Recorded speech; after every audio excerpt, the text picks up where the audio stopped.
جہنم کی طرف لے کے جا رہے ہیں، اور رب پوچھے گا کس وجہ سے لے کے جا رہے ہو؟ فرشتے کہیں گے رب کائنات اس کا جو اعمال نامے کا رجسٹر ہے اس کے اندر جو نیکیوں والا پلڑا ہے وہ بہت زیادہ ہلکا نظر آ رہا ہے، اور گناہوں کا پلڑا جو ہے وہ بھاری نظر آ رہا ہے۔ اب حضرت عزیز وقار یہاں پہ اگر آپ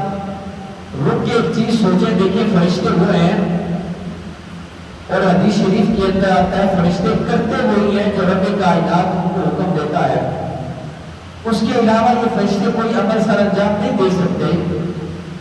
اگر کسی کی ڈیوٹی لگی ہے کہ اس نے مصطفیٰ کے غلاموں کے اعمال نامے لکھنے ہیں، نیکیوں کو لکھنا ہے تو اس نے نیکیوں کو لکھنا ہے، اگر کسی نے گناہ کو لکھنا ہے تو اس نے صرف گناہوں کو لکھنا ہے۔ حضرت عزیز وقار جب رب ان سے پوچھے گا فرشتوں یہ کہاں لے کے جا رہے ہو، کہاں ہے رجسٹر؟ وہ کہیں گے رب کائنات بارگاہ خداوند تعالیٰ کے اندر وہ عرض کریں گے یہ اس کا اعمال نامے والا رجسٹر ہے، اس کے اندر نیکیاں بالکل کم ہے اور گناہ بہت زیادہ ہے۔ حضرت عزیز وقار اب رب کائنات فرمائے گا اے میرے فرشتوں اس کا وہ رجسٹر میرے پاس لے کے آؤ، میں دیکھنا چاہتا ہوں کیا واقعی میں ہی ایسا ہے کہ اس کے اعمال نامے میں نیکیاں بہت کم ہیں اور گناہ کی تعداد بہت زیادہ ہے۔ اب وہاں تک جب تک وہ رجسٹر رب کائنات کی بارگاہ میں حاضر نہیں ہوا تھا، یہ حدیث مصطفیٰ ہے، یہ تو قصہ کہانی نہیں کسی کے ذہن میں جا رہی ہو بات کہ شاید تو کہانی سنائی جا رہی ہے، نہیں، حدیث مصطفیٰ ہے۔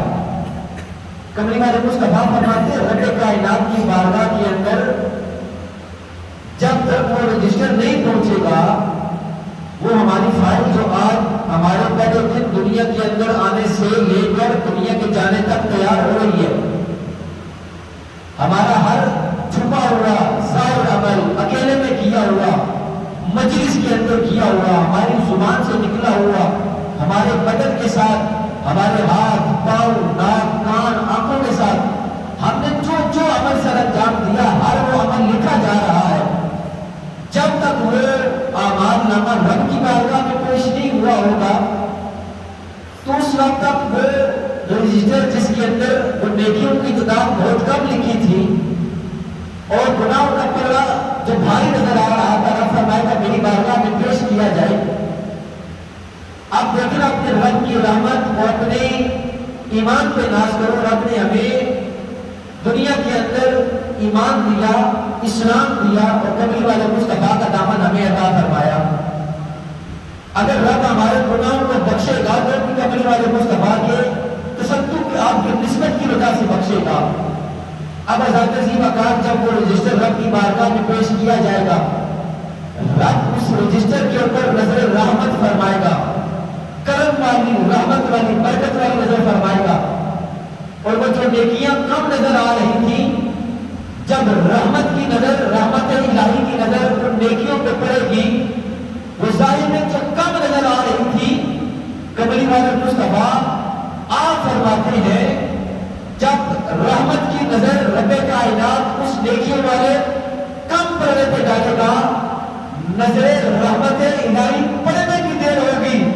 وہ کم نیکیاں زیادہ ہوتی ہوئی نظر آئیں گی اور جو گناہ تھے وہ سارے مٹ جائیں گے۔ اب رب ان فرشتوں سے کرے گا اے فرشتے دیکھو اس کے اندر تو کوئی گناہ موجود ہی نہیں ہے، تم کہتے ہو اس کے اندر گناہ ہے۔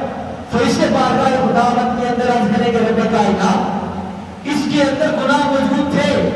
ماجرا کیا ہے، یہ معاملہ کیا ہے، گناہ کیسے ختم ہو گئے؟ اب سنو اور اپنے ایمان پہ ناز کرو۔ رب فرمائے گا میرے فرشتوں ایک رات کو یہ بندہ بڑا گناہ گار تھا، بڑا سیاہکار تھا، گناہ کا ارتکاب کرنے والا تھا، لیکن ایک رات کو اٹھ کے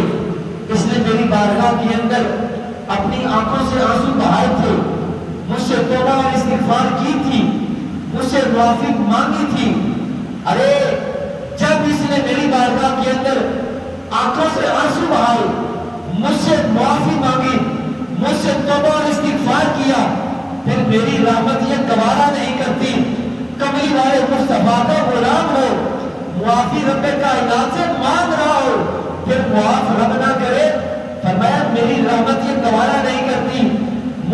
معافی مانگنا اس کا کام تھا، اس کے سارے گناہوں کو نیکیوں میں تبدیل فرما دینا رب کائنات کا کام تھا۔ سبحان اللہ۔ فرمایا اب اس کے لیے کوئی گناہ نہیں بچا، اب